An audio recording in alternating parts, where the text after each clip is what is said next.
if you're looking for a GX470, you should know the gas mileage is atrocious. Do not buy a GX if you need a car that gets decent gas mileage. Just don't do it. Second thing, mileage doesn't matter. Do not chase something with low miles. I'll explain why in a few minutes.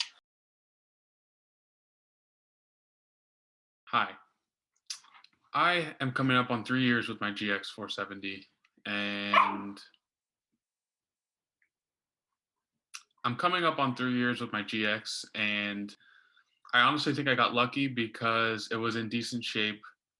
Mechanically, it was sound. It needed a lot of little things, but I ended up paying either 6,000 or 6,500 for it at 268,000 miles. Which at the time I was like, man, this is a lot of money for such an old car. But I wanted it, and I kind of needed a vehicle, so I took it. Today, I think, I mean, 6,500 dollars even for a GX, even with 268,000, is almost hard to find now. At least one that's been cared for. So this is basically just my experience with answering people's questions and owning one for almost 3 years. What I would do if I could go back, or if I had to go back and do it again, and all the things that I would like to know if I was shopping for one. At the very beginning, I want to start with explaining what the GX is, just in case there's some confusion. For the most part, you can consider it a V8 4Runner that's been slightly upgraded. The drivetrain and the frame and everything is the same. The big thing that separates this from the 4Runner is, but it just has like a little knob here to adjust into high and low, and they lose actuators. Nothing's perfect, but this vehicle's full-time four-wheel drive. It has 30% in the front, 70% in the rear, full-time, and then when you lock the center diff, it splits the power 50 front, 50 rear. So with that, if the actuator for the center diff lock failed, I would still have 30% front, 70% rear, and I'd still be able to access high and low. I've never had that happen, obviously, but in my mind, it works better than an electrical unit doing everything, because if you lose one actuator, you can't do anything. The body is from a Land Cruiser Prado. The GX470 came out in 2003. It has a 4.7 liter V8, 235 horsepower, 320 pound-feet of torque. Being the first model year, of course, it underwent some changes for the following years. It's not a sports car, obviously. It's not even a sport truck. But the GX, compared to like a V6 4Runner or the heavier Land Cruiser, the GX feels way more sporty and kind of nimble. So in 2004, they changed over to the sealed transmission, where Toyota basically says it's lifetime fluid and you don't need to change it. For 2004, the transmission no longer has a dipstick, and the KDSS came onto the scene as an optional sport package. So the sport package trucks are incredibly rare, and they arguably at this time they're not worth it anymore because of their age and most of their mileage. So the newest GX is already 11 years old, the newest one. The KDSS, the sport package, it gives you kinetic dynamic suspension system, I believe is what that's called. It's basically it's a hydraulic sway bar. At low speeds, it loosens up so it articulates a lot more. And then at higher speeds, it stiffens up so you can take corners firmer. As it gets older, they start having leaks, and a lot of people end up deleting it, throwing it right in the trash, and putting regular sway bars on it. And people who really get into the off-road side of it end up being limited by KDSS because of, it has hydraulic lines, probably has reservoirs and thicker sway bars, and you have to have different control arms, different sliders, there's all kinds of different components that go into a KDSS unit. So it's, in my opinion, just don't even look at the KDSS. Get yourself a sway bar quick disconnect if that's what you really need. and it would probably do about the same thing for you, especially on the older model. Now, getting into the 460, I think a lot of those came with KDSS as well. It's probably nice to have, but we're talking about the 470 here. In 2005, which is the model year that I have, the engine was upgraded to the VVTi 2UZ, and it got 270 horsepower and 330 pound-feet of torque, and that's up from 235 horsepower, 320 pound-feet of torque. So a decent bump in power, and I think it's different because the VVTi changes where the power band hits its maximum output. Anyways, I really think that you're not going to notice. You're not taking this thing to the track and driving it at its red line. The difference between 04, 03, or the 03, 04 with no VVTi and the 05 with VVTi, to me, probably isn't worth.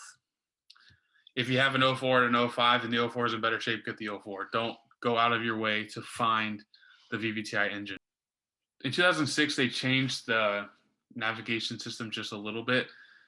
Don't think it's worth getting. I'll get into that in a minute. But in 2006, they added coat hangers. I don't know why 3 model years in, they just decided now we need coat hangers. You never realize that you've grown up until you get in a vehicle and miss the coat hangers. I don't understand why they didn't put coat hangers in this thing. Mine doesn't have it. 2006 does. 2006, not a huge upgrade. 2007 got the 5th generation navigation. So 2003 to 2006, do not buy a navigation unit. From what I've heard, the navigation unit has the HVAC controls built into it, and when the screen fails, your HVAC controls are gone. So then you can't turn on your AC, you can't turn on your heat. I don't know the extent of it, but in my opinion, it's not even worth trying to find out. Just get the non-nav unit, because the non-nav radio, you can actually just put any double DIN radio into. And there's actually some pretty cool Android radios that fit perfectly. 2007 to 2009, the navigation unit might be nice to have. I honestly wish I had it, just because the basic radio that I have is completely trash and doesn't have Bluetooth. It doesn't have anything really. It's just, if I had a newer one, I'd get the nav. And I think there's a way that you can do some wizardry and put Apple CarPlay, like you can put an Apple CarPlay, I don't know, like emulator, I guess, on the newer nav screens. 07 and up might be worth looking into the navigation, or at least not running away from one that has it. So in 2008, they also got chrome door handles, a darker grille. The brake lights on mine have yellow turn signal indicators, and on the newer, on the 08s, they got the clear ones. The 2008 also got a much nicer looking interior, in my opinion. Got like a darker, almost cherry color wood for the standard. All of the sports have a black colored wood, and it's kind of highly sought after because it looks better. For 2009, there weren't any changes, and I don't really need to get into colors. There's a bunch of different colors. I will say, just my opinion, don't buy white, because the white paint is absolutely garbage. From what I've seen, Blizzard Pearl across even the GS and the LS430 has been kind of junk. And at this point, I don't really care. My paint is so trashed, it'll either get fixed one day or it just won't. If you can avoid it, just don't buy white. Failing in so many places, it's not even funny. That kind of gets into shopping. So over the last year, I don't know if it's because of the pandemic and everybody like just wanting to go outside and do things, or if it's actually because the GX is now becoming what people never knew that it was. But For when I first started shopping vehicles, I was looking at V8 Forerunners, and they were 15, $20,000, even with higher miles on them. And I didn't know anything about the GX, and I think that's kind of where a lot of people are right now. But they're starting to come around to it, and the GX have gone up in price ridiculously. So don't get me wrong, I think they're fantastic vehicles. It's not worth $10,000 for your 300,000 mile GX. It's just not. Mileage doesn't matter. Mileage does not matter. So, of course, mileage matters, but it's just been my experience that I've worked on GXs with 90,000 miles that every single bolt we touched either snapped or was just ridiculously hard to get off. Mine, I bought it at 268,000 miles, and every single bolt I've removed on it has come off by hand. No problem. Rust is more important than mileage. Maintenance is more important than mileage. And I think this is the same for any vehicle. If it's not maintained, if it's not taken care of, it's going to be a piece of garbage. I don't really think I got lucky with mine, but mine doesn't have any rust. I mean, it has rust, but it doesn't have a rust problem yet. So obviously be proactive. I think that goes a little bit further with the GX just because it is so bulletproof, but mileage does not matter. I would rather buy a 250,000 mile unit with every single maintenance record from the beginning of its life than to buy one with 80,000 miles that we don't know anything about. And that's, I know a lot of people would say go for the low mileage one.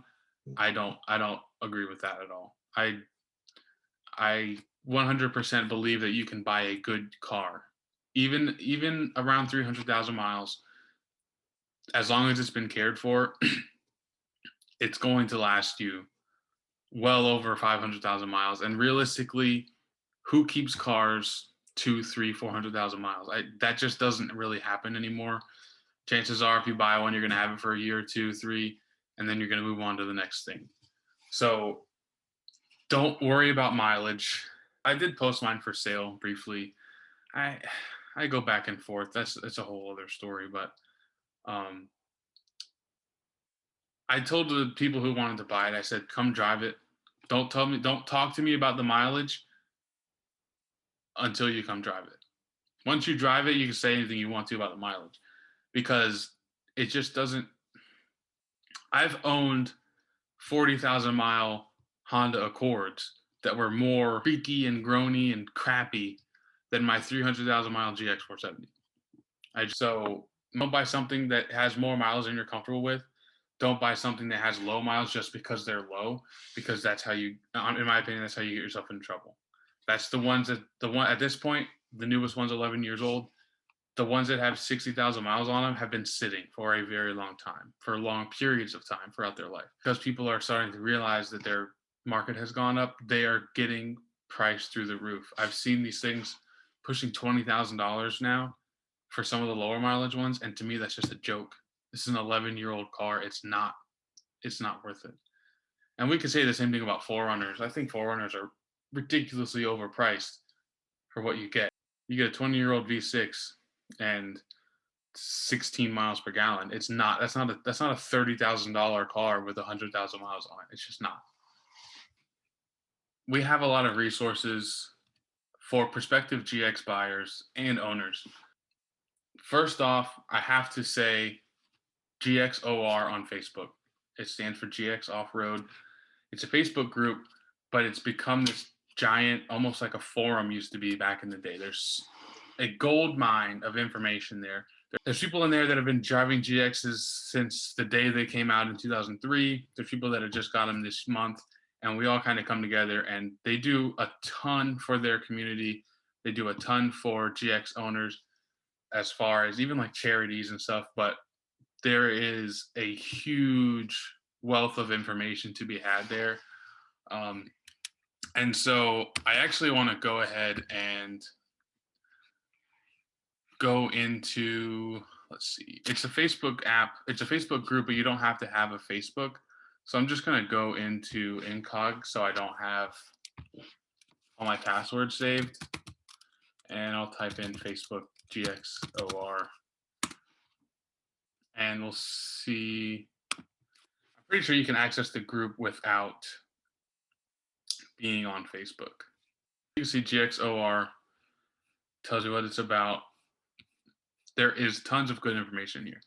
You can literally, there's information on anything. Any job that you're going to have to do, somebody's already done it. Even like I had an issue with basically what felt like a misfire, but there were no check engine codes. And I traced the group, I searched the group, and I ended up I literally found parameters for a fuel pressure test, found out my fuel pump was bad because of the fuel pressure at idle. The most random things. This group has everything. And if you have questions, join the group. It's worth being on Facebook just for this group. Just invaluable. There's not enough good things I could say about this group. Something that you get with the GX, aside from an awesome vehicle, is this community. It's just fantastic. So we also get, I think it's drivers.lexus.com. This is a shopping tool, in my opinion. And I know it's meant to be owners only. Okay, we get it. But I think you could actually use this for shopping. And I think I did use this while shopping. So you can go in here. Let's see. You can go in here and basically see all the records that your vehicle has from a Lexus dealer. So Carfax will show you like vehicle serviced at, so-and-so Lexus 2009 or whatever. This will actually show you by VIN your actual reports listed in there by a Lexus dealership. So, for example, mine, like I said, I think it was a loaner car at one point in time. Service history. Mine doesn't have a great history. If I would have done this before I bought mine, I probably wouldn't have bought it, to be honest with you, at least knowing what I know now. But again, I really think I got lucky. So service history, and this stops at 2009 because I know the people that owned mine before me had it serviced at an independent shop. Nothing wrong with it, but me personally, I would prefer to buy one that's had it done at Lexus so I know what I'm getting into, because on mine there was a lot of stuff I replaced just because I didn't know if it had been changed. So 89,670 miles, June 2009. But they're very detailed, and it tells you what was done. Customer states to have lights out, left front turn signal bulb. This is another resource that I don't know a lot of other manufacturers have. Invaluable. You can't. There's so much stuff here, and it goes all the way back to delivery date, new car prep, December 2004. You can make an account, log into this, and type in a VIN. And I don't remember exactly how to do it because it's been a long time. But I know that you can do it on vehicles you don't own because I've done it before when I was shopping. But again, I only have one up here because I'm not shopping and it's the one I own. So it's not very difficult. Type the VIN in, you get the service history. I really think this is awesome for shopping, but there is another just invaluable tool here for shopping. So you can get a Carfax, you can get word of mouth. If you can get service records from the owner, even better. If you can't, come here. Lexus service history. It's drivers.lexus.com. An amazing tool. And they got all kinds of stuff in here, but all I really care about is the maintenance records for vehicles that I'm shopping. You can use the time of job as a negotiation factor. In my opinion, it's a very, very easy job. It's not expensive to do. Honestly, find one that's been done, because if that's been done already, you know that it's been well maintained already. I apologize if this is shaky. I'm doing this free-handed and it's very cold. So some common things to look for in the engine bay, if you're really looking at one and you have the means to take some things out, a 10 millimeter socket and a set of pliers and or set of screwdrivers would go a long way. So usually right around here where that little nut is, this is a coolant crossover pipe. Those gaskets tend to wear out and begin to leak, which causes a leak down in the valley between the V. And usually it's nothing major, but it was losing coolant, and it would, I guess potentially it could fry some of the electronics under there. At the same time that I did that, there's an EGR pipe. You can see it right there, a little silver pipe behind the valve cover. There's a delete that I did to get rid of the secondary air injection system, which is another fail point. I figured I would do it before it failed. Another thing to check under the hood, if you take this front radiator cover off, which mine no longer has any clips, just check the radiator, check where the hose mounts for any leaks, seeps, anything like that. Check the cap, check for cracks right around here, and also at the bottom. Again, does not hurt to take a look at the radiator down here. Take a look at where the hoses mount. Again, check for leaks, check for any buildup, residue. One of the big rust areas on these vehicles is right here, which is just below the radiator. And even mine being, for a long time, what was a very rust-free vehicle, it's not pretty. And so definitely these things rot out like crazy. Mine's also missing skid plates because the factory bolt holes were completely stripped out. Not a bad time to take a look at the CVs. In my case, mine were actually broken. I had a leak from basically there's a gasket behind the oil cooler here where the oil filter mounts to. And it was weird because not a lot of people had noticed it or ever had the issue. But I ended up having to replace that. And just as a note of reference, if you pull this coolant line off, 99% of the coolant that's in the engine comes out. So, to my knowledge, another place these like to rust out is here where the frame goes up next to the catalytic converter. It doesn't hurt to check. You can check this even with the skid plates on. Just lay down on the ground and look inside of here. I'm guessing because of the heat, it eventually makes this rust. But as you can see, thankfully mine is not. And this is just, so that's the front suspension, and you can see this section frame here, and obviously one on the other side. Another good thing to check, and I don't know why so many GXs have this problem, but make sure that there's no baby huskies tied to the back of it. Here is another spot to check for rust. This is up under the spare tire. You can usually see some rust starting on the components here, right around the frame and stuff. But for mine, it's pretty clean. Still got some rust, but the trailer hitch on mine is trashed. Absolute garbage. So it's just something to note. Thankfully, mine has the third row, so it has the rear air conditioning, which honestly is very nice in the summer. It doesn't do anything for heat, but it does help in the summer.